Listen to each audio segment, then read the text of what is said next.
ખેડબ્રહ્મા શહેરમાં આગામી આવનાર તહેવારોને લઈને શાંતિ સમિતિની મીટિંગ યોજાઈ।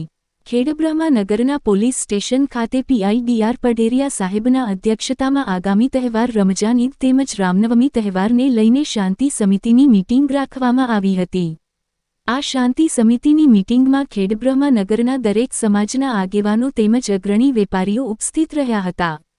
શાંતિ સમિતિની મીટિંગમાં પીઆઈ ડી.આર. પઢેરિયા સાહેબ દ્વારા લોકોને અપીલ કરવામાં આવી કે આવનાર તહેવાર શાંતિથી ઉજવાય તેમજ કાયદો અને વ્યવસ્થા જળવાય તે માટે તહેવારો શાંતિપૂર્ણ રીતે સંપન્ન થાય તે માટે ચર્ચા વિચારણા કરવામાં આવી તેમજ અગત્યની સૂચનાઓ પણ આપવામાં આવી હતી। પ્રતિનિધિ Fazalbhai Memon, Sabarkantha. The news of Gujarat news ચેનલને સબસ્ક્રાઇબ, લાઇક કરો અને શેર કરો।